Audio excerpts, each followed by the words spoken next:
The drama surrounding the Raiders has taken a dark, almost cinematic turn, the kind where every scene feels heavier than the last, and every play looks worse than the one before. What unfolded on Sunday wasn't football. It was a slow-motion disaster, a painful collapse dressed up as a professional game. It was embarrassing, it was pathetic, and for fans, it was the kind of performance that makes you question why you even tuned in. Halloween may be around the corner, but this was the real horror show, one that left even the most die-hard supporters numb. This was supposed to be a competitive matchup, a chance to show some heart against a powerhouse like Kansas City. Instead, it was a lifeless, spiritless effort that ended in a humiliating 31-0 shutout. Pete Carroll has preached one word since the day he arrived: compete. Compete in practice, compete in games, compete every play. Yet, from the very first snap, there was no fight, no urgency, no trace of the competitive energy he's known for. What's worse is how he reacted afterward, almost as if this caught him off guard. That's what made it sting even more. Everyone knew this would be a tough game. Everyone knew the Chiefs were going to be a test.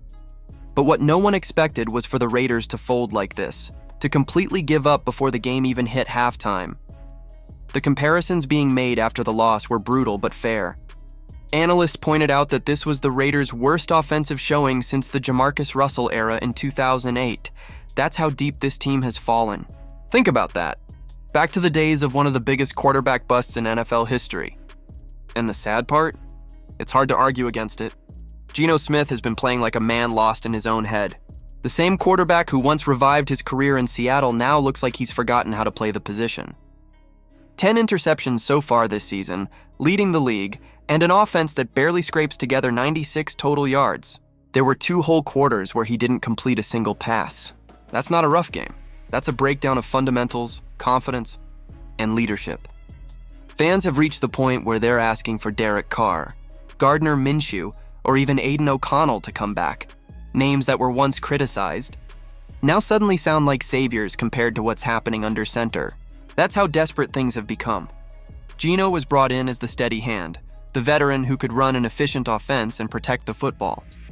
Instead, he's become the symbol of everything wrong with this team: hesitant, inaccurate, and completely unable to spark any momentum. Meanwhile, the Chiefs treated the Raiders like a practice squad. They ran trick plays on 4th and 1, toyed with the defense, and looked relaxed doing it. Even when Gardner Minshew came in for garbage time, the damage was long done. The Chiefs were in victory formation before the 2-minute warning, a moment that perfectly captured the difference between a championship-caliber team and a franchise that can't get out of its own way. Watching it unfold, it was impossible not to think about how far this team has fallen. There's something about the silver and black that seems to drain the life out of quarterbacks. Every player who puts on that uniform seems to lose whatever spark they had before. Geno Smith was solid in Seattle, smart, composed, capable of leading a team. But now, he looks like a man completely stripped of his identity. And the worst part is that this doesn't feel new. It feels like history repeating itself. New coach, new system, new promises. It's the same story every season. Optimism in the summer, disappointment by fall. The life fades out of the team as the losses pile up, and by the midpoint of the season, they're already mentally checked out. Pete Carroll was supposed to bring stability, experience, and culture. Instead, he looks like he's aged a decade in a few weeks. The same man who once promised 10 wins now looks like he'd be lucky to scrape 6. Even rookie Ashton Jeanty summed it up perfectly after the game when he admitted that it's been a losing culture here for a long time. That kind of honesty hurts because it's true. The Raiders don't just have a performance problem, they have an identity crisis. And now the noise around Max Crosby has started again. Some fans, out of frustration, have suggested trading him to give him a chance at success elsewhere. But that's not the answer. Crosby is the heartbeat of this franchise, the one constant, the one player who still gives everything, even when surrounded by mediocrity. Trading him would be like tearing out the soul of the team. You don't rebuild by selling your only foundation. You rebuild by finding players who match his fire. What does need to change, though, is the quarterback position. Geno Smith cannot keep starting. The experiment has failed. Week after week, he proves he's not the answer. The offense has been reduced to checkdowns, screen passes, and desperation runs because the coaching staff no longer trusts him to make reads or take shots downfield. That's not leadership, that's survival mode.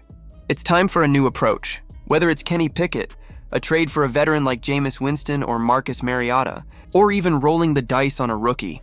Anything is better than watching this offense die a slow death. Pete Carroll's stubborn loyalty to Geno is baffling. He preaches accountability but doesn't enforce it. When Jackson Powers-Johnson had a rough game, he was immediately benched.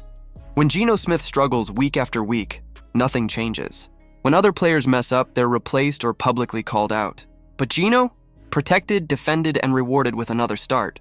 It's inconsistency like that which kills locker room morale. Players see it. They know who's getting special treatment. And once that belief in fairness is gone, it's hard to get it back. The way this coaching staff has handled Jackson Powers-Johnson in particular shows just how lost the decision-making has become.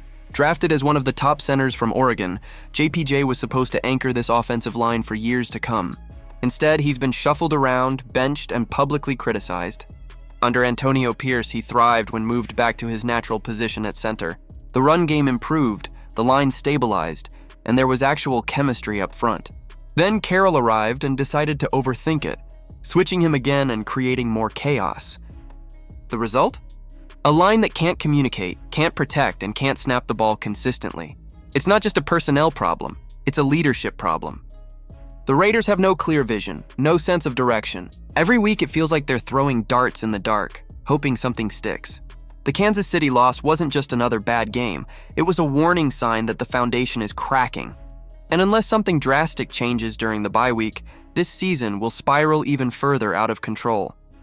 This team needs accountability. It needs leadership. And it desperately needs a sense of purpose again. The Raiders aren't just losing games, they're losing their identity, their confidence, and their connection with the fans who've stuck by them through everything. So Raider Nation, it's your turn. What do you think happens next? Is it time to bench Geno Smith once and for all? Should Pete Carroll take the blame for how unprepared this team looks?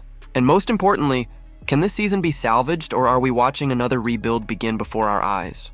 Let us know your thoughts in the comments below. Don't forget to like this video if you're still standing with the silver and black, and subscribe for more breakdowns, reactions, and raw, unfiltered truth about the Raiders. This story is far from over, and trust me, the next chapter could be even more dramatic.